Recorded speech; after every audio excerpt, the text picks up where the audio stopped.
looked amped up. He was nervous. And I thought to myself, it's strange for how well he's played against Kansas City.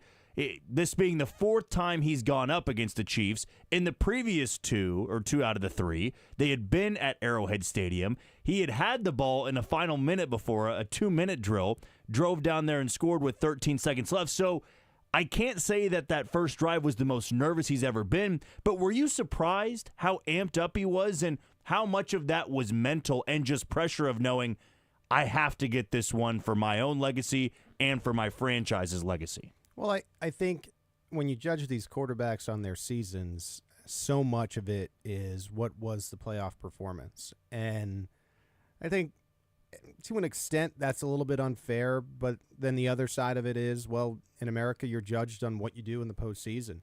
And I think year to year, the biggest improvement that Allen had was the lack of interceptions. He had 18 in 2023, only 6 in 2024. And so to see him come out like that, and really, the Chiefs should have picked 2 balls off in the first, 3 or 4 throws, I think was a sign, there was some nerves. I think there was some adrenaline. And I think when you go back to how the game ended, the first drive counts too, right? Like if he had been in a better state, maybe there's a difference that happens at the end of the game. Of course, it's a grand hypothetical. Games are operated in a way where plays play off of each other. But still, I was surprised to see that that's how he came out of the gate. He did eventually settle in, and it was great to watch Allen and Mahomes go toe-to-toe. I think Buffalo and that throw before half was ridiculous, and then they come out and take the lead. And I've said this before. Once you get to the Final Four, you really never know what's going to happen. And Buffalo put themselves in a position to win the game and just couldn't get it done. Now, one of the things we did dive into last week was the running back room, right? We had brought up Kareem Hunt. A couple of our mailbag questions involved Kareem Hunt. And finally, Andy Reid elects to go with the hot hand, and Kareem Hunt was great from the start. The opening drive seemed like he still had that juice. He was finding the holes, had the 10-yard rushing touchdown to open up the game. I mean, you could argue that's as good as he's looked in a long time in a Chiefs uniform. So what do you think eventually led to that shift? Was it just because of how the Texans game transpired, or do you feel like Andy Reid went, the hot hand has been Kareem Hunt for longer than just the Texans game. It just needed that extra little nudge in the postseason, knowing that it's do or die and there really is no tomorrow? Well, I thought what was interesting in this game was how Pacheco was on the field first. And the Chiefs have maintained they're going to do that. And, look, we're going to go with the hot hand. And eventually, once again, I think for the second straight week, you start with Pacheco and then you eventually go and play Hunt a little bit more. And I just think watching him this year, coming off the couch, he looked really, really energized and really looked to have some of that early career burst and explosiveness we had seen. Then as the season went along, and this is to be expected from a guy without training camp, you could tell that he lost a little steam. But much like Travis Kelce, he's a 35-year-old. Kareem Hunt is 29, which is old for the NFL. I think he really benefited from all that time where they didn't have to necessarily have a grinded-out game from that Pittsburgh Steelers game all the way to the Houston Texans game. And I think there's no doubt right now. And part of that stems from Isaiah Pacheco's injury. And I keep saying the same thing, but I think we got to see what Pacheco looks like at training camp next year. It's still someone out to rehab in the middle of the year. But right now, Kareem Hunt is that guy. And I think the Chiefs have recognized it, yeah. Now, I think the star of this game had to have been Xavier Worthy on the offensive side of things. We witnessed in that Week 11 matchup, Andy Reid almost force-feed him because he loves to do that when there is something else on the line there, which for Worthy, he had always taken it personally that the Bills traded with Kansas City. Instead of taking Worthy, they went with Keon Coleman later on after the Chiefs had picked him. But in this matchup, it didn't feel like it was force-feeding.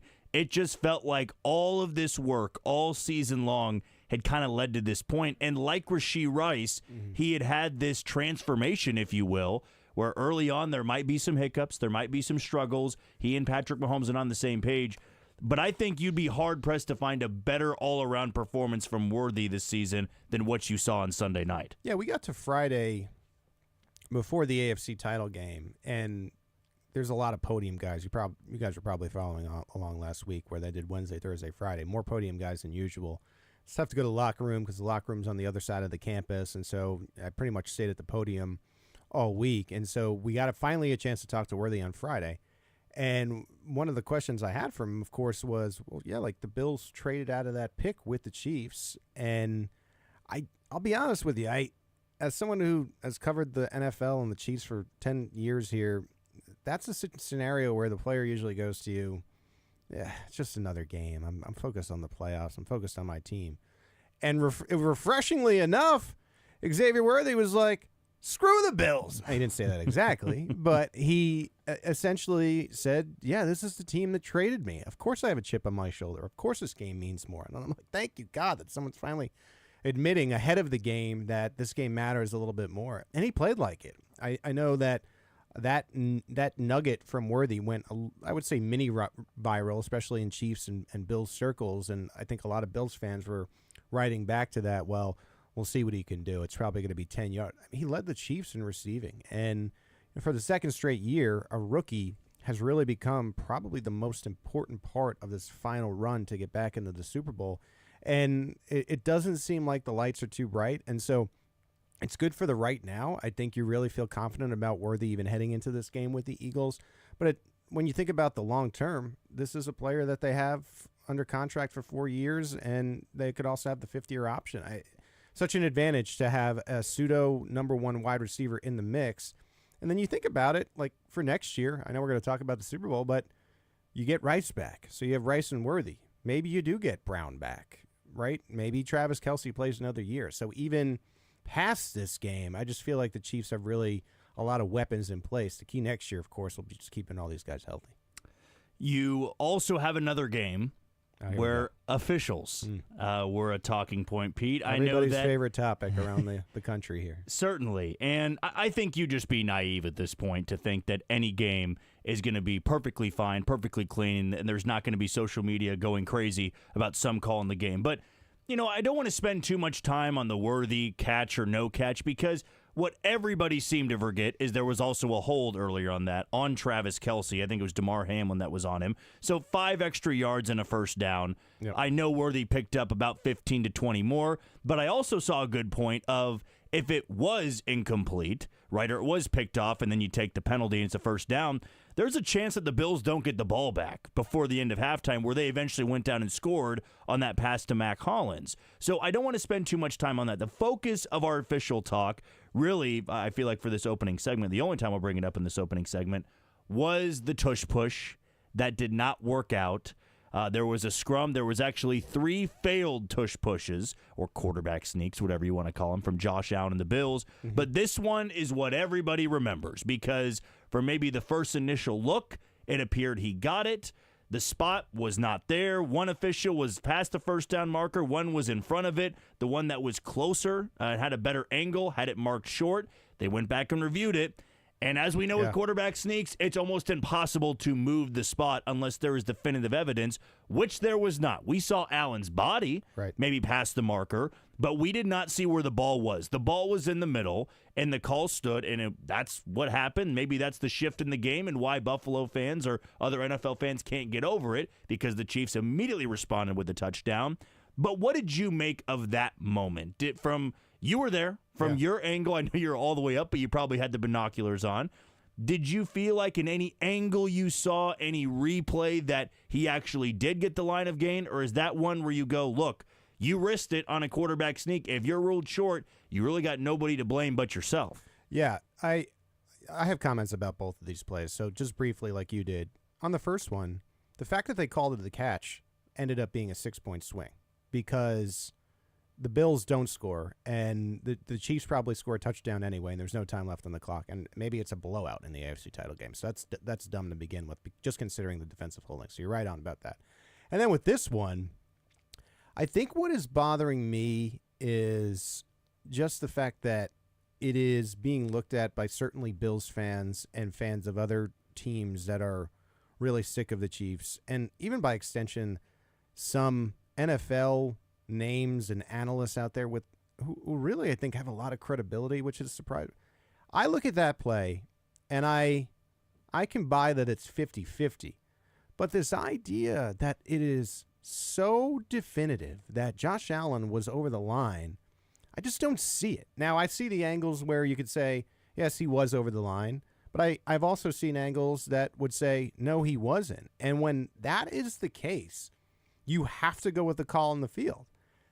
We see plays like that all regular season where, wow, it's too close to call even on the replay. What did they call in the field? It's not even a Chiefs game. Say you're watching the game at a bar with some buddies and they're reviewing it, and then you see a certain play and you ask your friend, well, what did they call in the field? That's what it's going to be. Why? Because there's not definitive evidence to overturn it.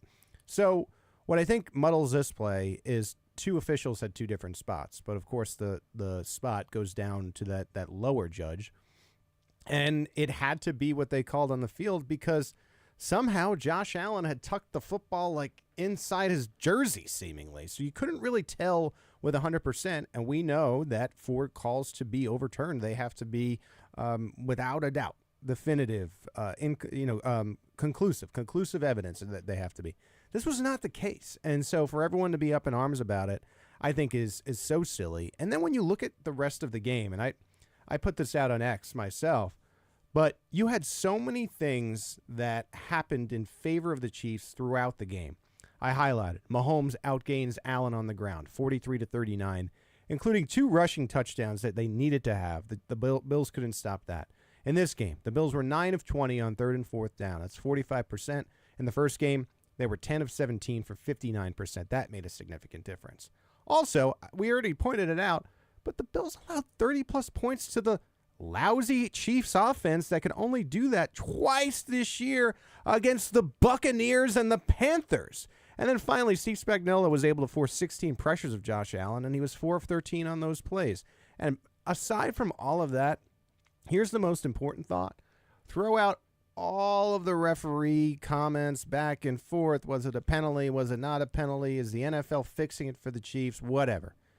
Here the Bills are at the end of the game, down 3 points. There's 3 minutes on the clock, and they have 3 timeouts. Regardless of how you get to this point, don't you think Buffalo, if they would have taken that exact scenario 100% of the times if there was a magic button before the game? What, you're going to give Josh Allen the ball with 3 minutes and 33 seconds left and 3 timeouts? Good luck.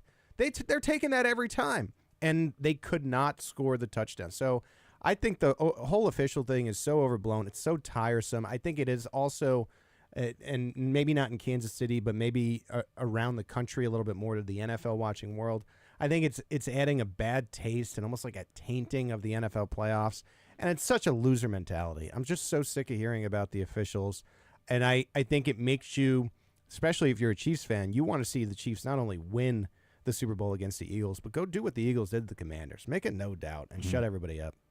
Well, last thing I do want to touch on here before we hit break and then come back and talk a little bit more about this game with Ron Kopp, lead analyst of Arrowhead Pride.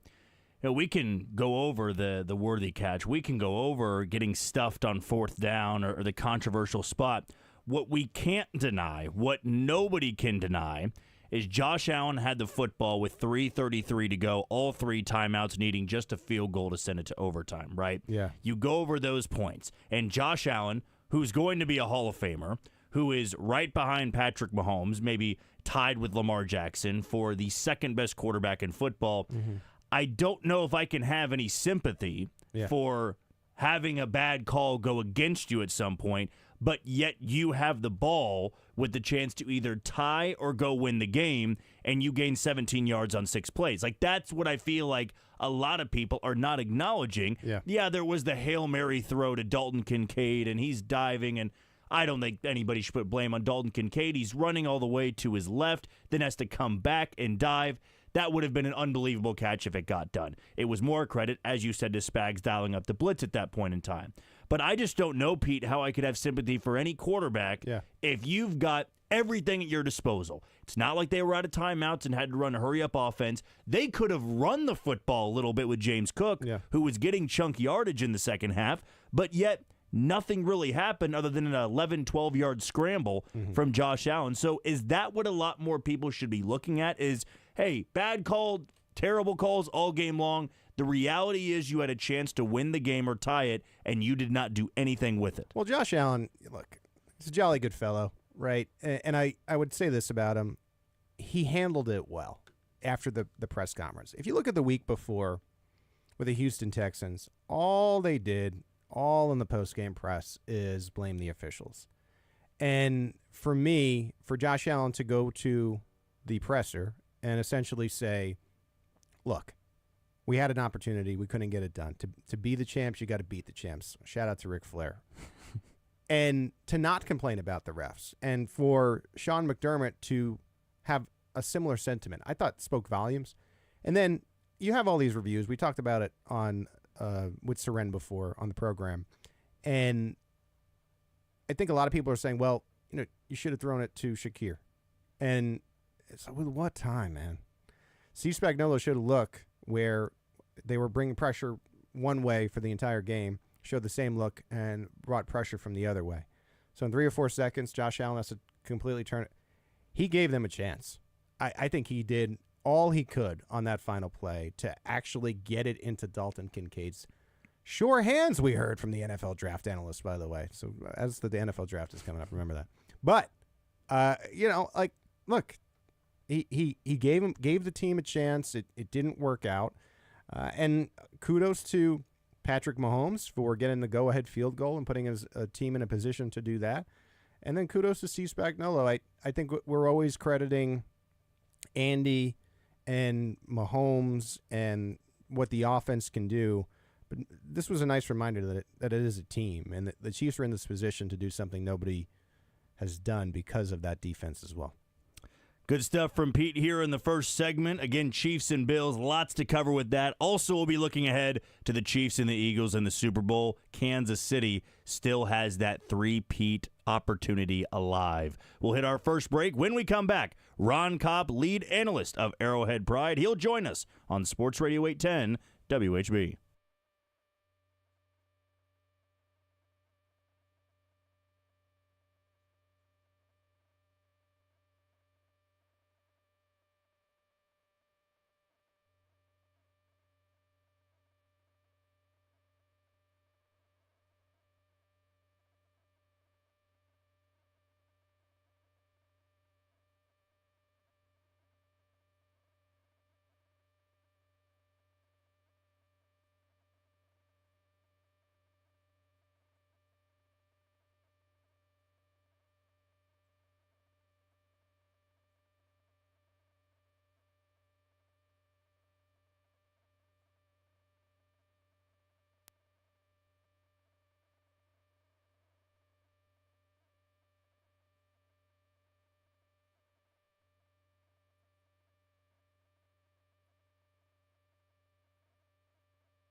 While you're sleeping after the game, Arrowhead Pride's lead analyst Ron Kopp is in the lab.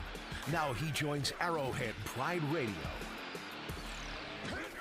Back here on Arrowhead Pride Radio, I am your host, Jack Johnson. Pete Sweeney sitting across from me. Kyle Collier's producing. And a reminder that we're brought to you by Heartland Financial and Mortgage. Check them out at hfmkc.com. Going to hop on the phone line as we do every single week for the second segment and talk with Ron Kopp, lead analyst over at Arrowhead Pride. Well, Ron, it's now 4-0 for Patrick Mahomes over Josh Allen. I know that we always like to say, well, there's no way Buffalo can overcome that one. We said it 2 years ago. We said it last year, of course, on the road. I guess it would have been 3 years ago, the last time they had faced off at Arrowhead Stadium. But last year, they go into Highmark Stadium and win. This year, it felt like the Bills were the team of destiny. Kansas City's offense is too vulnerable. Yet the Chiefs put up 32. They play flawlessly offensively with the exception of one red zone fumble, and they get it done once again. What was your confidence level going into that game? And be 100% honest with us. Did you see this outcome happening the way it did just because the Chiefs had done it so many times? Or did you feel like, man, this Bills team is for real and the Chiefs eventually have to run out of luck, right? Well, no, I definitely, going into it, Josh Allen was not the quarterback you wanted to see on the other side of this pivotal game, win or go home game, go to the Super Bowl, because he is just carrying that team to a level, where he is, clearly, in my opinion, the second best quarterback in the NFL behind Mahomes. And you saw some of the throws he made in this game even where, it felt like the Chiefs had chances to really put Buffalo away. Obviously, the turnover, the fumble, like you just mentioned, really hurt. But Josh just kept them in it. Josh, kept making throws, 4th and goal, made a laser throw between defenders for a touchdown. So I think they showed you exactly why you didn't maybe want to see Josh in Buffalo, because I think they are, he is clearly the second best quarterback, but man, it just shows the greatness of this Chiefs team still being able to overcome, a great player like that, and just playing great in all 3 phases. The best game of the entire season, you could argue for maybe, for a lot of different players, a lot of different aspects of the game. So Chiefs really saved it for last. There's no doubt about it. I mean, there's no question anymore that this team saved their best performances, their best schemes, their best thought processes, all that for the most pivotal games. There's no doubt. Ron, when you look at this game, it came down to 3 points. I know everyone wants to focus on 2 plays of a 60-minute game, but what to you was the sole thing that made the difference in this one? Well, I think the Chiefs' defense situationally really did make the difference, because you're talking about a Bills offense that really succeeds on third down. They're one of the league leaders in third down throughout the season. Only went 5 of 14 on third down in this game, and yes, they did convert some of those 4th downs, right after that. So, but you saw that the Chiefs stepped up. Obviously, that last 4th down play is the highlight of it, but it started early. It started on the first drive. The Chiefs almost forced a turnover by really disrupting Josh Allen with scheme by not sending the blitz. They really threatened the blitz on that first 3rd and 10. All of a sudden, they drop back. Only 3 are going after him, and actually, Nick Bolton is a spy. He actually grabs the attention of one of the guards. All of a sudden, you have Chris Jones one-on-one, getting into the backfield, disrupting Josh only with 3 guys going after him. And he throws a hurried throw that Najee Johnson had to clear, past the picking off. So, you start with that, and then as the game goes on, that 3-man pressure disrupted him a little bit at times with that Bolton spy. Again, him grabbing the attention of the guard. But when they weren't showing window dressing, when they weren't, doing something fancy at the line, that's when Josh could attack them. So that's where at the very end, you saw Spags pull out the best blitz. You've heard the Bills offensive linemen talk about how, they were setting it up all game. That was McDuffie's only blitz of the game. That was the only time they sent him in, and I think that's what confused Josh, thinking that Bolton and Dana were going to come from the other side. So it was all about situational defense to me on the Chiefs side, being able to make those certain stops. And obviously the 4th and 1 stop, everyone wants to talk about where that ball spot was, but to not allow a clear first down on that, is a really credit to the Chiefs defense, who stopped that 3 times throughout the game. And that's what people aren't talking about. This Chiefs defense, stepping up and making those push stops that everyone acts like are impossible to stop. Yeah, very quietly there. McDermott and by extension offensive coordinator Joe Brady, it seems like they like to go left on that play, and that was a tell that the Chiefs were all over, and that has been lost. That mistake has been lost in all the hoopla about the officiating. Ron, you talked about the defense, and I just want to bring up a point that we've addressed earlier, but I think it's relevant for what this effort was. I think you've probably seen it. I feel like since Charles Omenihu has gotten back, this defensive line has just been a little bit more relentless. Are you seeing that, and what kind of impact do you feel like he's had? Oh, absolutely, because he is a big presence on the inside. When they do put him in interior situations, the Bills do have to pay attention to him and have to dedicate two guys to him, and that can leave, space for guys on the edge like Mike Dana and George Karlaftis to get the pressures, and even Omenihu himself. But, an example of that, is another third and long from the game where, again, Bolton is coming up acting like he's blitzing. He grabs the attention of the guard. Omenihu just rips through the center, and Allen has to get rid of it. He throws it low. It's a fourth down. They have to punt it, or I think it might have been a field goal. Yeah. But, again, it's just Omenihu is just – he is just like a lighter Chris Jones the way he plays when he is healthy and he's just on it. And so you see at times they treat him like Chris Jones. When Chris Jones is playing on that edge, Omenihu sometimes is the one inside that takes that presence. And so I do think he's making such a big deal for the defense. And, again, giving guys like Karlaftis and Dana space to work one-on-one with the tackles, kind of not have that guard help necessarily if they work inside, and just be able to again, if the pocket's pushing back. You saw Dana's one sack where he stripped the fumble. Josh is just way far back in that pocket. That's the kind of stuff that can happen when you have guys that are just so disruptive like Jones and Omenihu now, both of them attacking from the inside. One of the questions that a caller brought up on our postgame show back on Sunday night was about the legacy of the Buffalo Bills. I know we're going to be predominantly asking you about the Chiefs, but with this Buffalo team now, 0-4 against Kansas City, they're watching the Chiefs get back to the Super Bowl yet again.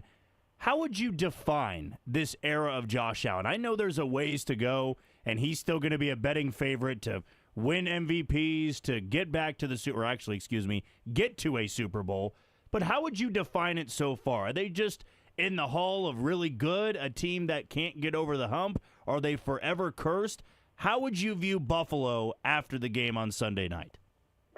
Well, Josh Allen is really carrying that team. He really is, and he has been. They've been more talented in years past than they maybe were this year in terms of who they had for Allen to throw the football to. They're a little younger now. But I think it's been the case throughout this entire stretch with Sean McDermott. And when the Chiefs and the Bills play, the Chiefs are just a better team. They're better in all facets of the game. And you see it that when we get in these situations, Josh is doing everything for the Bills. There were a lot of situations. The Bills fumbled 4 times in this game, recovered them all.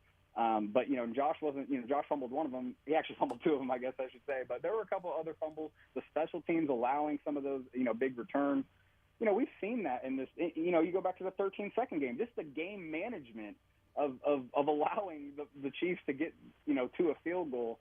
It all just plays into. I think Josh Allen is doing everything possible to be the guy that gets Buffalo over the hump back to the Super Bowl. I think the rest of the team, they need to find a way to, get more talented on defense instead of playing. They've always felt like more of a team defense, right? We've always talked about, they're so disciplined, they're so, strong in their zone. But, they have some talented players, but they don't have the guys like Chris Jones, like Trent McDuffie, like guys that are true difference makers that the Chiefs have. And that's the difference. The Chiefs are just an overall better team, better coach.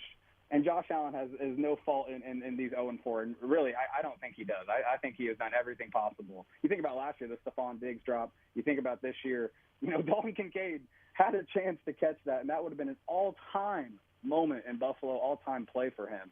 So it's kind of like the Mahomes throw in the Super Bowl. I mean, it was a great throw, but it doesn't matter now. But it does tell you that Josh is just doing everything possible for that team. I agree with you on McDermott. We're talking to Ron Kopp, our lead analyst at Arrowhead Pride. I agree with you on McDermott, and I wonder, you start adding years to this type of finish, if his status will look a little bit closer to like what Mike Tomlin has been dealing with this offseason, where there's a lot of Pittsburgh fans wanting to change up coaches, even though this is a coach that gets them over 500, at least 500 every single year, usually into the postseason. Ron, we talked about the defense, but this offense finally was able to score over 30 points in a big spot. What are some positive signs that you saw from the offense now heading into the Super Bowl? Well, it just goes back to the point that it really is true that this Chiefs team is experimenting and testing out, finding their strengths, finding their weaknesses throughout the season, and then when they really feel like they got to just, Andy Reid said it, let it loose. He was talking about that last third down play for most of that, but in his Monday press conference, that Zoom call, he was talking about the offense letting it loose a little bit, letting it rip. And you saw it right out the gates. I mean, the RPO plays, what that does is give Mahomes control of what the defense is giving him. I'm taking, and that's exactly what he did. He made the right throws. He made the right reads. You know, unfortunately, some of the RPO stuff involves those mesh handoffs that the fumble happened on, right? But, again, it was putting Mahomes in control. And you talk about the run he had to score. Obviously, that was set up off of Kareem Hunt's touchdown earlier in the game on the opening drive. Mm-hmm. That's just stuff that they're not going to do, obviously, in the regular season. They're never going to show that. And you even think about in the last few playoff runs, they would have never had the chance to run those because Mahomes, this is the healthiest Mahomes has ever been in a playoff run, it feels like. You know, he's never had that full strength, full go like, maybe last year. But you just talk about these are really the best plays. And you talk about the 3rd and 9 to end the game.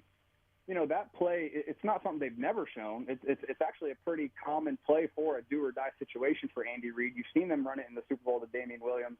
I remember from Mahomes' first year in that amazing Ravens overtime game, they ran it on a 4th and goal to Damian Williams.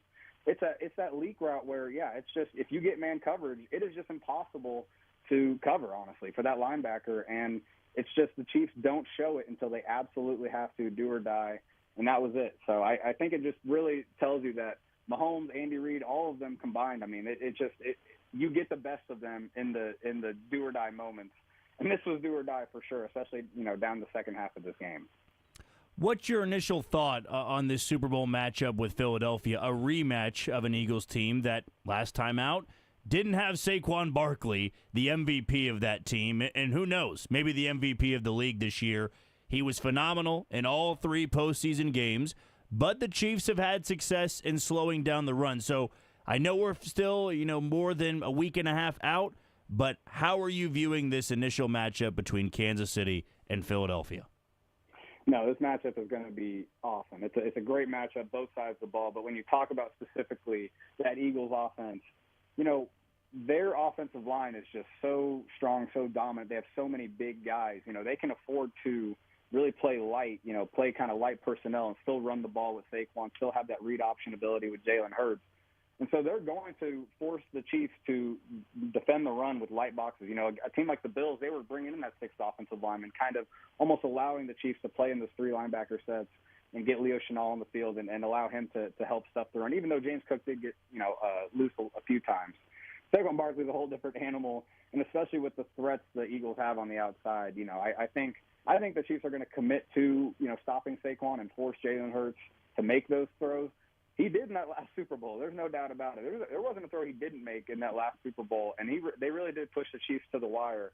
It seems like he hasn't played at that level since, but, in the biggest moments, in the biggest stage, he could absolutely do it. But I think that's how you have to do it. You have to trust Trent McDuffie, Jalen Watson, the back end, to cover your A.J. Brown, your Devontae Smith, your Dallas Goederts, and really trust that your defensive line, your linebackers can just fly around and not let Saquon get loose. Because you can let Saquon get 5, 6, 7 yards. You're going to have that. But you've seen these big, long touchdown runs. You can't allow that, and that's the key here.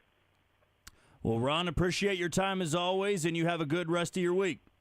Yes, sir. Appreciate y'all. Go Chiefs. There he goes. That's our guy, Ron Cobb, lead analyst of Arrowhead Pride. You missed any part of that interview, you can always check it out on the podcast page after the show. Well, we're a little bit late on time here, so let's hit a quick break. When we come back, we got some 3 keys to look for, I guess. Well, maybe not 3 keys because I don't play this weekend, but we've got plenty more to talk about when it comes to the Kansas City Chiefs, Buffalo Bills, and looking ahead because we'll now have 2 episodes that are dedicated to looking ahead to the Philadelphia Eagles, Saquon Barkley.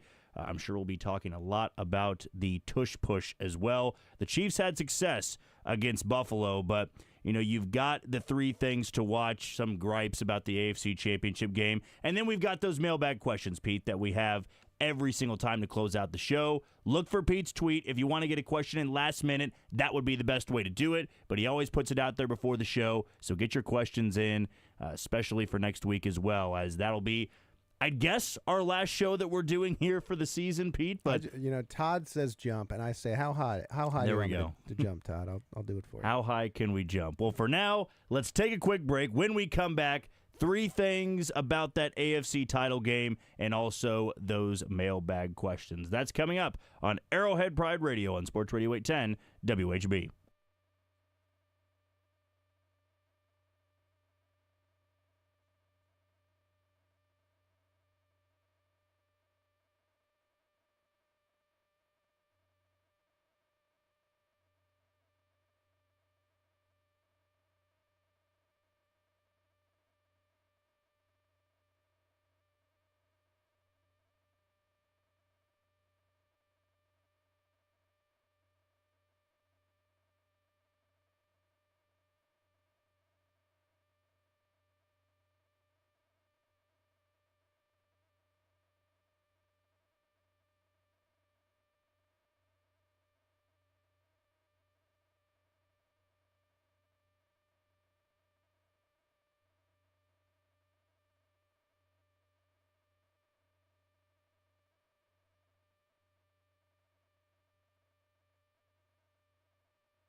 Enjoying the show so far?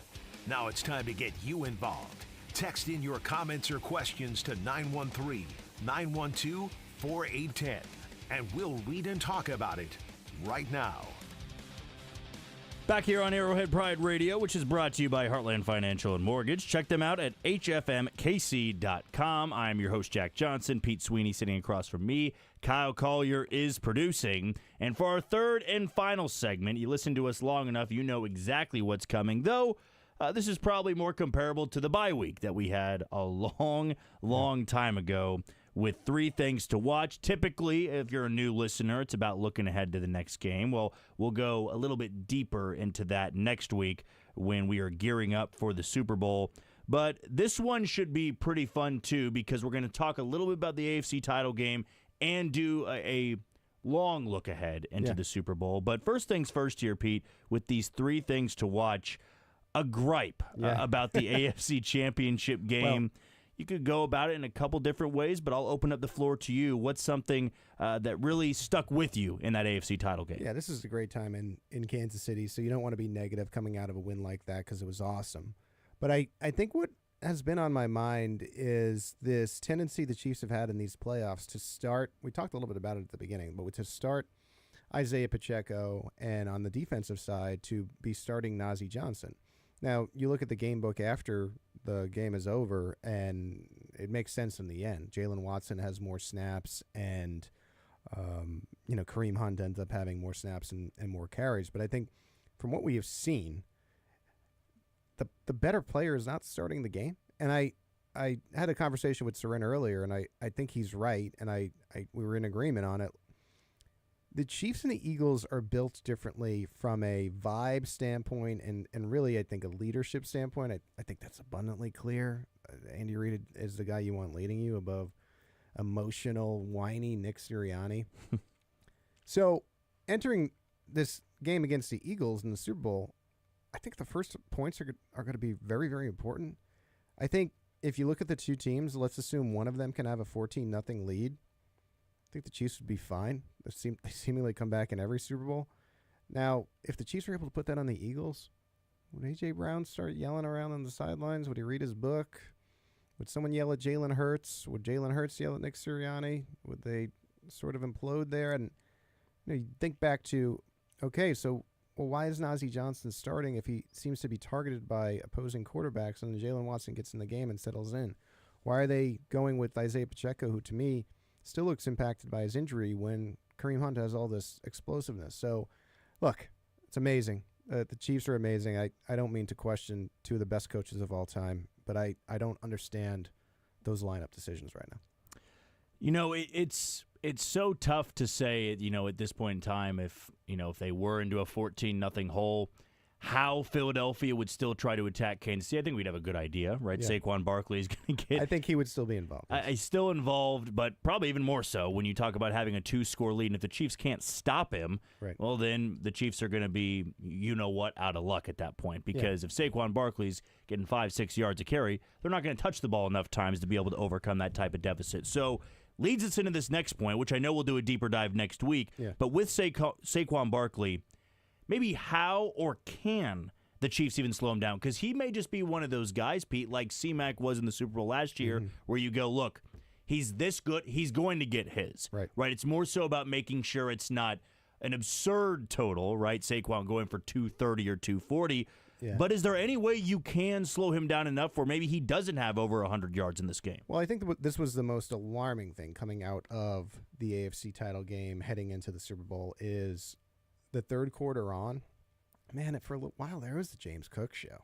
It was. And the Chiefs couldn't do anything, seemingly. Now, at some point, Buffalo decided in the biggest part of the game, we're not going to go to James Cook, which I think everybody should be thankful, but it was more of a questionable decision than the Chiefs just stopping that energy. And now you look at James Cook, and I think clearly he's a top 5 running back in the NFL, but nobody is Saquon Barkley. And I look back to last year, and the Chiefs had 2 weeks to prepare, and I wouldn't say they stopped CMC, but they managed CMC, and that is going to have to be a repeat performance as far as what the plan is to just make sure that Saquon Barkley doesn't ruin the game. It seems At least, and again, look, you've heard it in my voice. I'm not a Sirianni guy, but if you solely look at Saquon Barkley, like, he firmly believes that this is his destiny. Went to the rival of the Giants, now looks clearly like not just the best running back, but one of the better players, if not the best player in the NFL, probably behind Pat Mahomes. I know you could probably make a case for Allen and Jackson as well in that mix, but okay, fourth in the NFL, non-quarterback. So what are the Chiefs going to do? And I think these 2 weeks will be imperative, and you should have full trust in Steve Spagnuolo because he's figured these things out before. You look at that NFC Championship game and the way that the Eagles dismantled Washington. It did get out of hand toward the end. There was an 11-point deficit in, I think, late third quarter, if I'm not mistaken. But then Philadelphia ran away with it, put up 55 points, and the score looks a lot uglier than maybe that game really was about a quarter before that. But one of the biggest reasons why Philadelphia was able to overwhelm Washington was that pass rush, right? They were able to put Jaden Daniels under a lot of pressure. There were bad fumbles. There were special teams turnovers.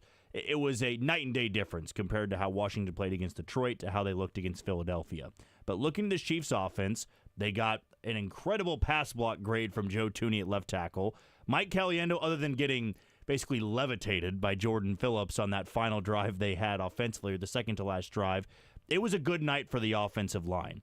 How do you see them faring against the pass rush like Philadelphia? Because it does feel like a different beast in the Super Bowl. Yeah, the defense is no joke, and I think Kansas City's going to have to be strategic with how they curb that. I think at times when you run certain plays, the offensive line is going to need extra help. How do you do that with running back, with an extra tight end? I know in some looks this year they've brought in an extra offensive lineman. That makes sense to me. Toward the end of the season, I think especially with Joe Thuney playing out of position, right? This All-Pro has been fantastic in filling in for a glaring need that you're going to have quicker developing plays. And I am curious to see what the Chiefs do to get the Eagles defense off kilter. I also would anticipate you see a little bit of what the Chiefs were talking about the Bills last week with some of that pre-snap motion and eye candy and getting the Eagles off balance and so on and so forth. So it's going to take a really shrewd plan on both sides of the ball. We just talked about it for Steve Spagnuolo with the challenge of Barkley, and then certainly with Andy Reid making sure that Patrick Mahomes stays upright. All right, getting to your questions, and a reminder that every single week, just look for Pete's tweet and leave your comments there so we can get to them at the final part of our show. About 5-6-ish minutes to go, so let's kick it off with question number 1. With Mike Caliendo being pretty below average and the Eagles having Jalen Carter, do you think they'd consider moving Thuney back into guard this week, or do they just roll with what they've done and try to give Caliendo help? It is an interesting thought. I tend to think that if you look at history and what Andy Reid tends to do, if they start rolling into the playoffs with a certain combination, they tend to stick with it. We've seen in previous seasons where they've had a band of starters and one of them might get injured toward the end of the year. There's a replacement, and they don't really change it. And so I think if I'm having to guess, I feel like with 90% confidence or so, I think it is Thuney still outside. But I understand the concern, and I think there is something valid to it. Like, would they say, okay, DJ Humphries is in a good place now. It is a known thing that the Eagles garner a lot of their pressure from the interior. Would they make that move? I wouldn't say it's 0%. I think it's non-zero. I think in previous weeks I've been a little bit stronger in saying, no, they won't do that. But, man, you have 2 weeks to prepare, and I wonder if that is something they consider. But, again, I would say probably not, but I am not completely sold this time. Question number 2, did officials ever explain letting us get a playoff and then working the challenge from the play before that one? It wasn't a big deal, but what if we scored on that play and then they say, no, we should have stopped it so it doesn't count? So I was at the game. I wasn't watching the broadcast, but I was confused myself. I think all of us at the game were more confused than people at home. What it looked like to me when I looked up at the monitors after is that McDermott would seem to be unsure if he wanted to challenge it or not. And then at the very last second, presumably before the play started, the officials saw the challenge flag and the play went off with a hitch anyway. I thought that felt kind of silly because the Chiefs didn't score on that play, and then it basically gave them a bonus shot at it, a fifth down, so to speak, and they were able to get it done. But that seemingly was the explanation, but it did feel a little odd at the time. You don't normally see the challenge flag thrown and then the play not just like sometimes you see it started and they blow it dead really quickly. This was a completed play where I would say all 22 guys completed the play, and then they went back in time and drew back the time and pass and then reviewed it. But yeah, some questionable calls I think by McDermott, and again, kudos to the Bills for saying this after. Essentially, they were like, when you're playing the Chiefs, you have to be completely mistake-free, and we weren't. And I think that was the difference in the game. And finally, question number 3. Will this year's Eagles defense be the best defensive unit we've seen in a Super Bowl in the Mahomes era? And number 2, will Saquon be the best offensive weapon that we've seen? And I think the Chiefs have seen some great defenses. I think the best defense they saw had to be 2020 with the Bucs. It was just overwhelming. It would have been tough with a regular starting line. I think we always like draw back to, well, the offensive line was down to like the bottom of the barrel. But even if you had that starting offensive line, I wonder how that game. It certainly would have been close to, what was it, 39 or something? 31-9. 31-9. It certainly would have been closer than that. But I do wonder what the result would have been. That defense takes the cake for me. This is probably a close second, just with all the weapons that they have in the front, and then the secondary is good, and especially making turnovers and things like that. And I would stop short of calling Saquon the best weapon. CMC last year was right there. I know that he got injured and again ruined a lot of your fantasy seasons, but it's like a 1A 1B thing for me. He's close, but I don't know if I would call him the best weapon the Chiefs have faced. I mean, if you remember this time last year, it's always hard to remember these things before the game when the game has happened already, but you were really worried about what CMC was going to do, and I don't really feel like it's all that different this year with Saquon Barkley. Where do you think you'd put that first Super Bowl defense they faced in San Francisco? Because remember, that was the talk. It was the Legion of Zoom versus that pass rush that San Francisco had that had Patrick Mahomes in a blender for the majority of the second half until the Wasp play that opened everything up for Kansas City. That's a good reminder, speaking of the Wasp play, that the complaints about officials started a long time ago. Remember about the holding on Bosa and how the Chiefs shouldn't even had the chance to have that play? Yeah, that defense was relentless up front, and it really gave the Chiefs a challenge. And remember, they were down 10 in that game. They were down in every Super Bowl, and they had to really rally back and figure it out. Very good. I mean, you're picking Super Bowl teams, so everyone's they're all good, pretty close here. But yeah, that defense was tough to beat as well, and I think it all stemmed from the front and certainly Bosa. Maybe next week we'll rank each of the Super Bowl opponents. Let's rank every player from every Super Bowl the Chiefs have ever played in, because we can get to the offensive weapons Len as well. Dawson. Saquon, he might get my vote for recency bias, but I might be with you there. C-Mac, we can't forget how good he was last season. All right, that's going to do it for another edition of Arrowhead Pride Radio on Sports Radio 810 WHB. I've been your host, Jack Johnson. That's been Pete Sweeney. Kyle Collar did a great job producing this thing, as always. Yeah, thank you for listening to AP Radio. It's brought to you by Heartland Financial and Mortgage, putting people first. Of course, check them out at hfmkc.com. Well, I think next week will be our grand finale, leading us into the Super Bowl, but who knows? Yeah. Super Bowl, Radio Row Week, all the coverage. We might have a couple. I don't know. We'll get there when we get there. But hope you enjoyed this episode. Missed any of it, go to the podcast page. Until next week, you take it easy, Kansas City. This has been another edition of Arrowhead Pride Radio. For much more, head to arrowheadpride.com and follow at Arrowhead Pride on social media.